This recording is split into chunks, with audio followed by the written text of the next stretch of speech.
जब कोई तारा अपने जीवन के आखिरी समय में नष्ट होता है तो वह supernova, white dwarf, neutron star और यहाँ तक कि सुपरमैसिव ब्लैक होल में भी बदल जाता है।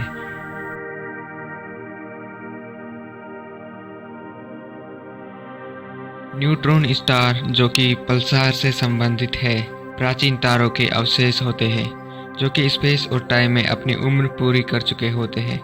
ये अद्भुत ऑब्जेक्ट्स एक ऐसे बड़े तारे से मिलकर बने होते हैं जो कि सुपरनोवा के विस्फोट से पहले हमारे सूर्य से 4 से 8 गुना तक बड़े होते हैं। ऐसे विशाल विस्फोट से तारे की बाहरी सतह अंतरिक्ष में फैल जाती है, परंतु उसका कोर अभी खत्म नहीं होता, जिसके कारण यहाँ न्यूक्लियर फ्यूजन रिएक्शन नहीं हो पाती और बिना न्यूक्लियर फ्यूजन के तारे का आउटवर्ड प्रेशर उसके इनवर्ड प्रेशर को काउंटर बैलेंस नहीं कर पाता। ऐसे तारे अपने अंदर ही कोलैप्स हो जाते हैं। ऐसे तारों को ही हम न्यूट्रॉन स्टार कहते हैं। एक न्यूट्रॉन स्टार का डायमीटर लगभग 20 किलोमीटर तक होता है, परंतु इसका मास हमारे सूर्य से लगभग 1.5 टाइम्स ज़्यादा होता है। ये तारे इतने डेंस होते हैं कि एक चीनी के दाने के बराबर की यहाँ की मिट्टी का वजन पृथ्वी पर 100 मिलियन टन के बराबर होता है। न्यूट्रॉन स्टार्स की ऐसी विशाल डेंसिटी के कारण प्रोटॉन और इलेक्ट्रॉन आपस में कंबाइन होकर न्यूट्रॉन्स में बदल जाते हैं। इसी कारण इन्हें न्यूट्रॉन स्टार कहते हैं। हालांकि इनके कोर के कंपोजिशन का पता हम अभी तक नहीं लगा पाए हैं, परंतु यह न्यूट्रॉन सुपर फ्लूइड या मैटर का ही कोई दूसरा स्टेट हो सकता है।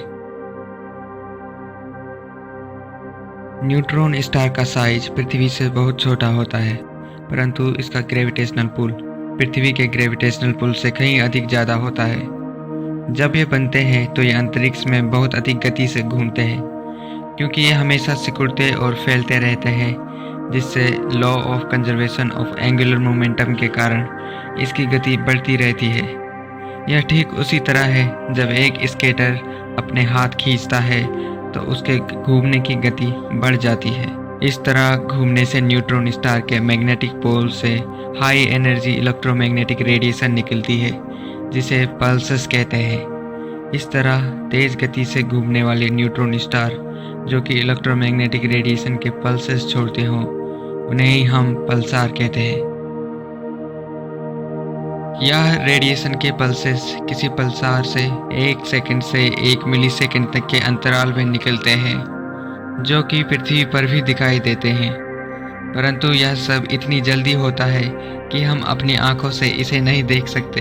एग्जाम्पल के रूप में क्रैब नेबुला में स्थित एक पल्सार PSR 0531 1 सेकंड में 30 बार इलेक्ट्रोमैग्नेटिक रेडिएशन के पल्सेस छोड़ता है।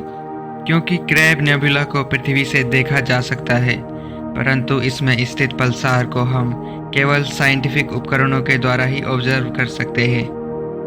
पल्सार्स के पास स्ट्रॉन्ग मैग्नेटिक फील्ड होता है, जिससे इसमें मौजूद पार्टिकल्स इसके पोल्स की तरफ जमा हो जाते हैं और इनकी अत्यधिक गति होने के कारण यहाँ से दोनों पोल्स से पावरफुल लाइट बीम्स प्रोड्यूस होती है।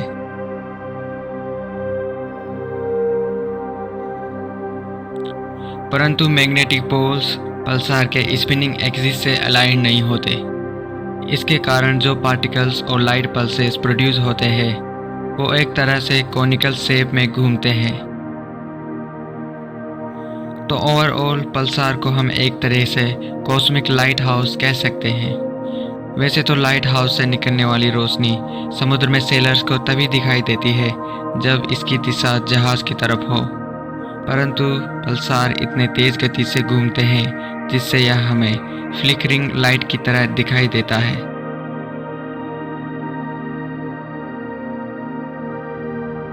पल्सार्स मेनली 4 तरह के होते हैं: radio pulsars, x ray pulsars, millisecond pulsar और बाइनरी पल्सार। उनमें रेडियो पल्सार ब्रह्मांड में अब तक खोजे गए मोस्ट कॉमन पल्सार्स में से एक है, जो कि अपने पल्सेस के रूप में रेडियो वेव्स छोड़ते हैं, जिसे हम ग्राउंड बेस्ड रेडियो टेलीस्कोप से भी ऑब्जर्व कर सकते हैं। एक्सरे पल्सार अपने पल्सेस के रूप में इलेक्ट्रोमैग्नेटिक रेडिएशन के एक्सरे रीजन के वेवलेंथ के रेडिएशन छोड़ते हैं। वहीं मिलीसेकंड पल्सार्स आमतौर पर बाइनरी सिस्टम में पाए जाते हैं जिनके पल्सेस का टाइम पीरियड महज कुछ मिली सेकेंड तक का ही होता है।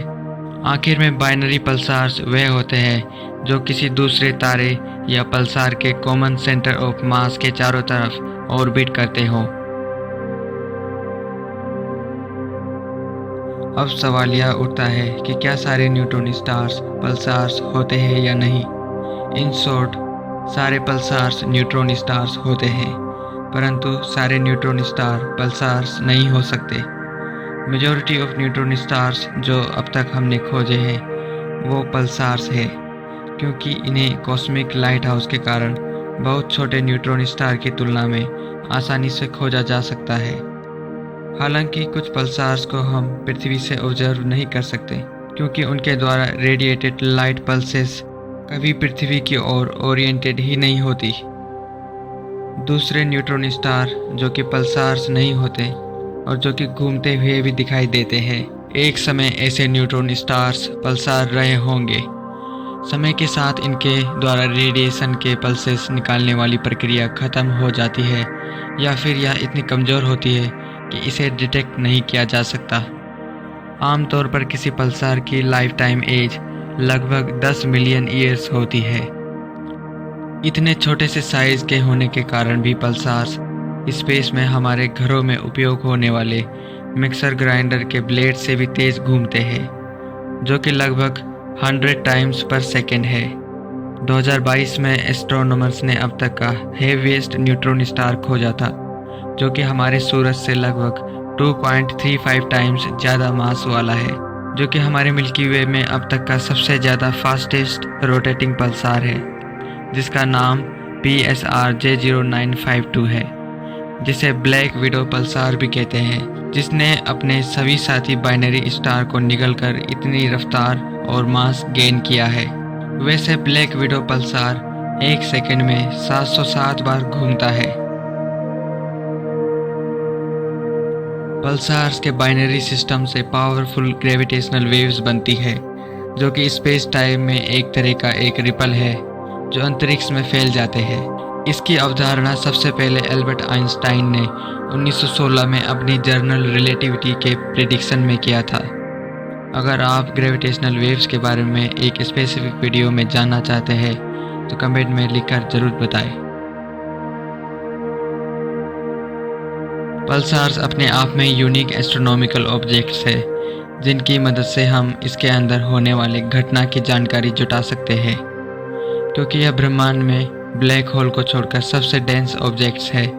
इन कंडीशन में मैटर कैसे बिहेव करता है, ऐसे स्ट्रेंज मैटर के स्टेट्स जो कि न्यूट्रॉन स्टार्स के अंदर होते हैं, एस्ट्रोनॉमर न्यूक्लियर पास्ता कहते हैं।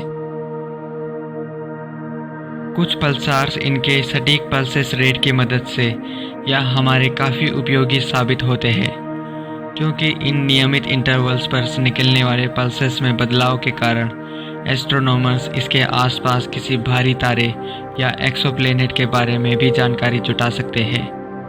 इन्हें ब्रह्मांड के सबसे सटीक घड़ी के रूप में भी जाना जाता है।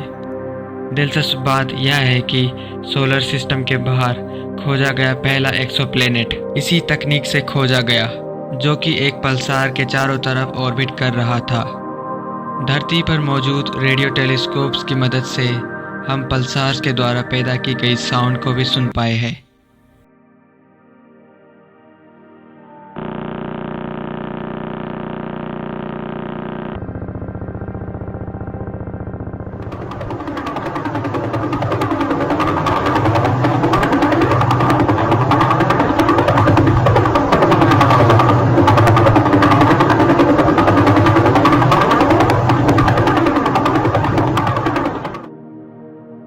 अंतरिक्ष में हमारे घर पृथ्वी की लोकेशन जानने के लिए भी पल्सार्स का उपयोग किया जाता है। फेमस वॉयेजर स्पेसक्राफ्ट्स में मौजूद गोल्डन डिस्क की इस तस्वीर में पल्सार की पल्सेस की मदद से यहाँ अंतरिक्ष में हमारे सोलर सिस्टम की पोजीशन को दिखाया गया है। पल्सार्स अपने आखिरी समय में घूमना बंद कर देते हैं, और जब वे अपने मैग्नेटिक पोल से कोई रेडिएशन पल्सेस नहीं छोड़ते तो ऐसे ग्रुप्स ऑफ स्टार्स को पल्सार ग्रेवयार्ड कहा जाता है। हमारा सूर्य जो कि एक तारा है, क्या वह कभी एक पल्सार बनेगा? तो इसका जवाब है नहीं। हालांकि जब सूर्य के न्यूक्लियर फ्यूजन रिएक्शन बंद हो जाएगी तो यह एक वाइट ड्वार्फ स्टार बन जाएगा।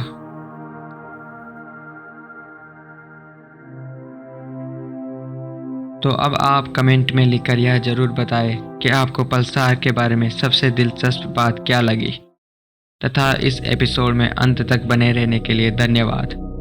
अगर आपको यह जानकारी अच्छी लगी हो तो कॉस्मोस हिंदी को ज़रूर सब्सक्राइब और लाइक करें। अब आपसे मिलता हूँ अगले एपिसोड में। बहुत बहुत धन्यवाद।